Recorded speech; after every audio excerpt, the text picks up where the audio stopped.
Many athletes deal with a hidden opponent. How to not only keep their bodies in tip-top shape, but also their minds.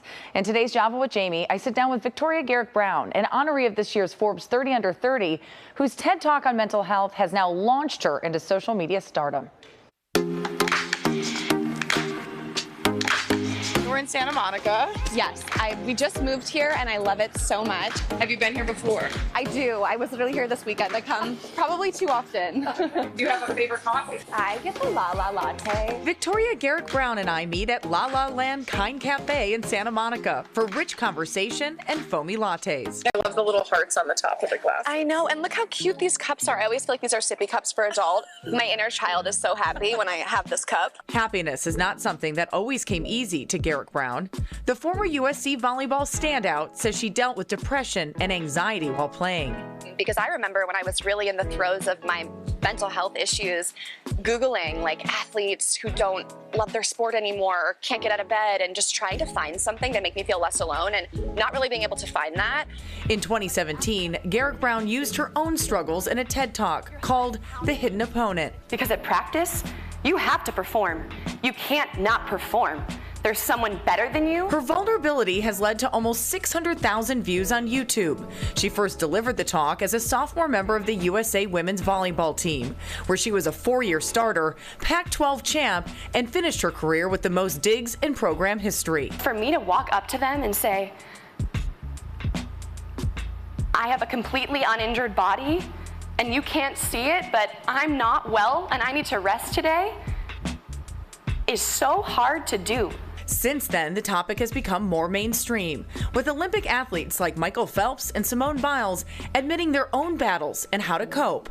Now schools are even offering support as well. It's so encouraging to see the way that the conversation has evolved, to see so many schools who've just doubled, tripled, quadrupled the mental health care and support for their student athletes, to really see it be just part of the game. We don't wait for an athlete to be struggling and ask for help, but we want to start there so that we're arming athletes with the tools that they need to be successful. To keep the conversation going, Garrick Browne started a nonprofit called The Hidden Opponent.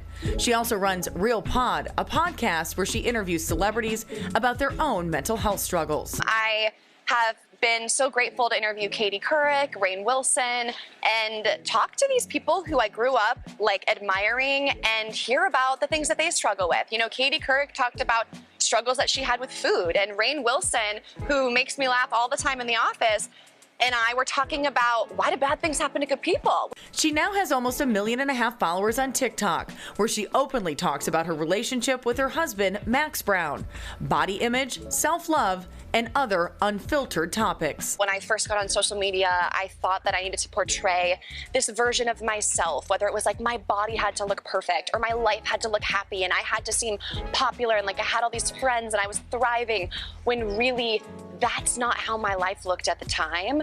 So once I started to really dig deep and soul search, and I began going to therapy, and I began acknowledging and accepting the issues that I was dealing with or the imperfections I had or in my life, all of this that I'm able to do now came from that.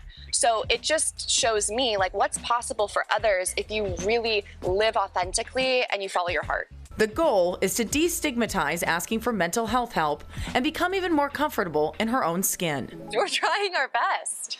We hope we're trying our best, right? At all times. Where do you see yourself in the future? Where's this going? Yeah. So I used to set so many goals, especially as an athlete. I want to be on this team. I want to have this spot. I want to win this tournament, whatever it was. That I think now my philosophy as an entrepreneur and as a businesswoman is to wake up each day, be true to myself, do the best that I can, and keep stacking good days, and really hope that that brings me somewhere beautiful.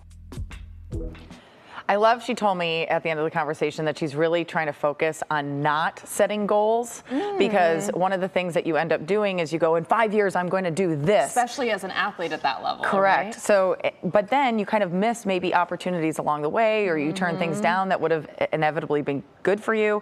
So she said she's really trying to just focus in and be present in the current moment and live that way and just kind of see where things take her. That makes a lot of sense, because I think also as a society we're conditioned to have goals. We do have goals in the corporate world. We're taught in school that we need to have goals, and goals are good, but sometimes I can see how they would lead to anxiety or depression. Exactly. So really good platform. Yeah, I took away a lot from her. Yeah.